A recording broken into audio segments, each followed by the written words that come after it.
ขออนุญาตใช้มือนะครับเด้ออ๋อ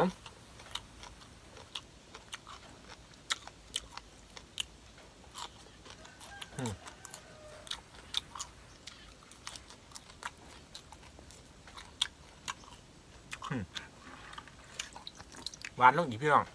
นะสดๆกันเลยครับมื้อนี้กุ้งเต้นอืมอืม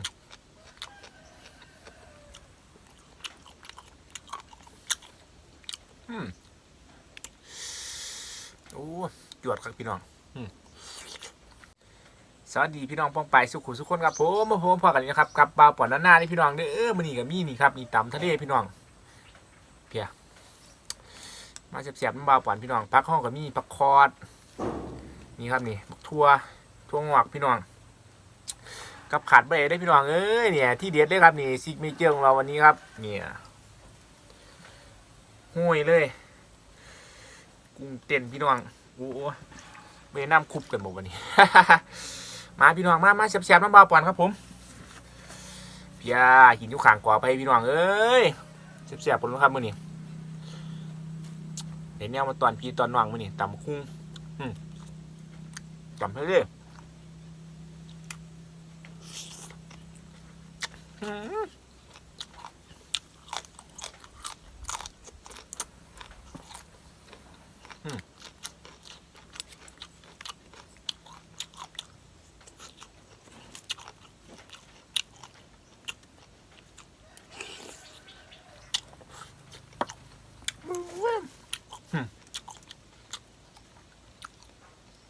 เห็นดวงๆพี่น้องเลยขออนุญาตใช้มือนะครับเด้ออ๋อ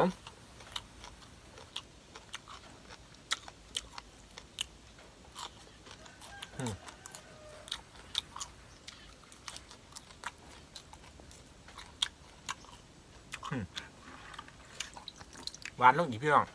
นะสดๆกันเลยครับมื้อนี้กุ้งเต้นอืมอืม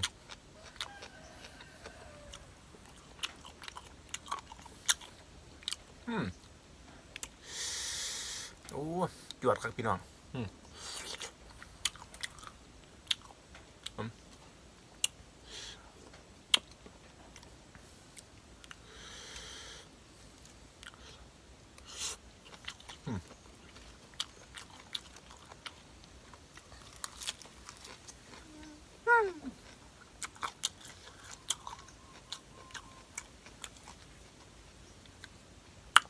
ลมไวๆพี่น้องเอ้ยลมหนาวมาแล้วครับพี่น้อง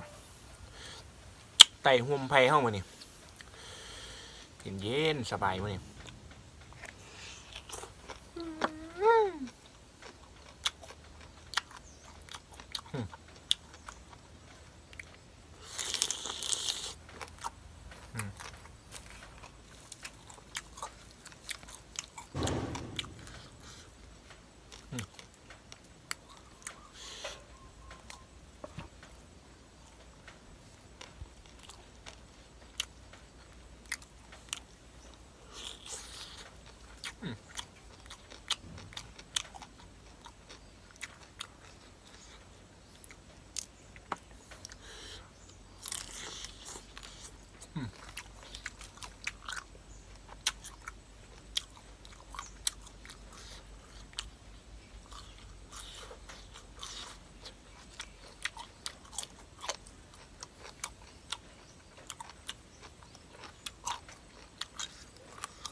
พี่น้อง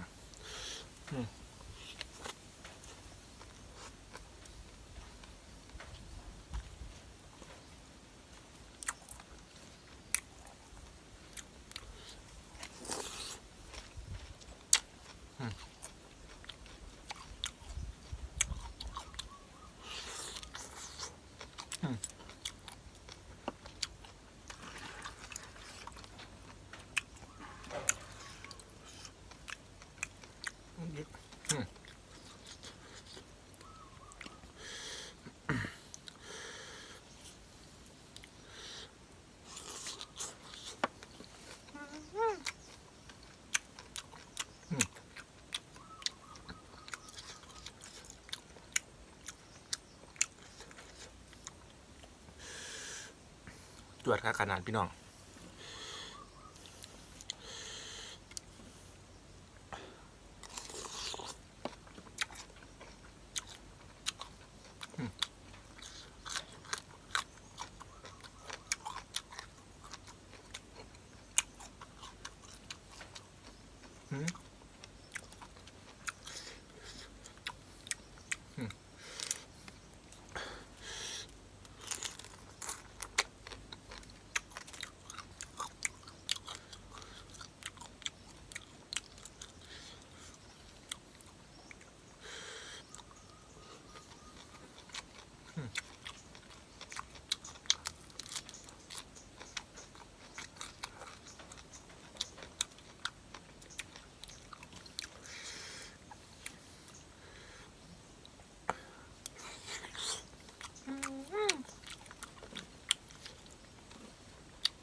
โอ้ขาดขนาดพี่น้อง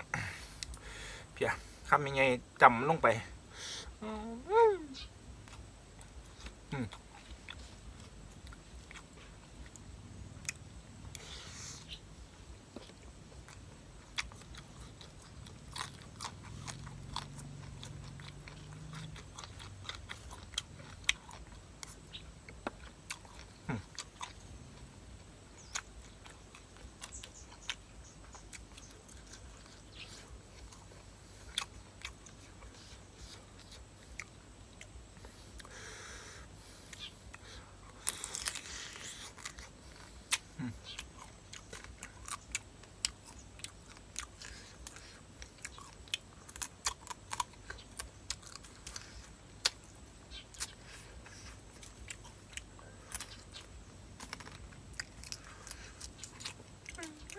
พี่น้อง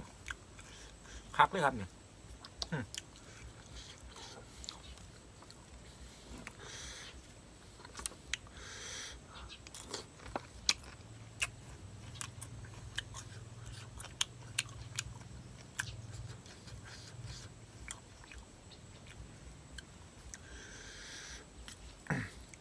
ตำทะเลครับ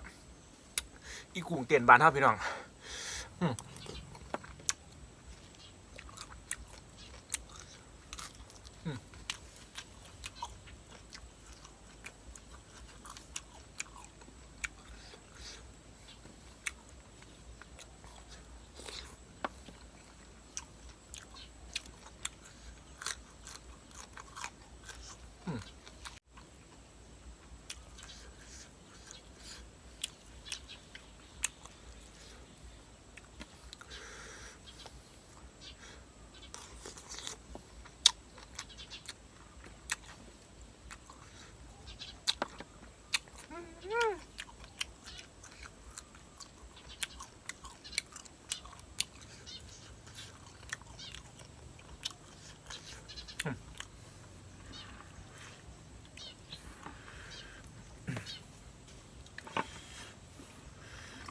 เติมกุ้งพี่น้องเติมกุ้ง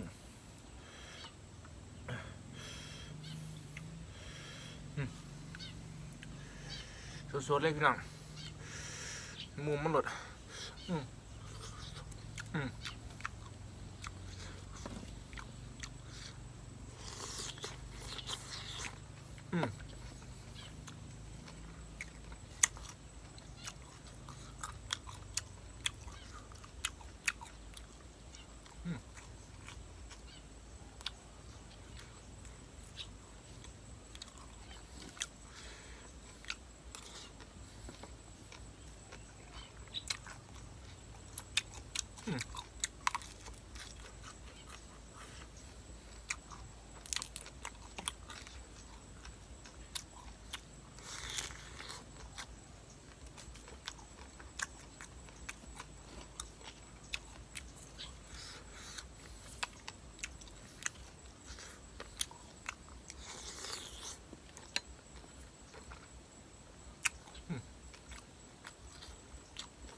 ครับพี่น้อง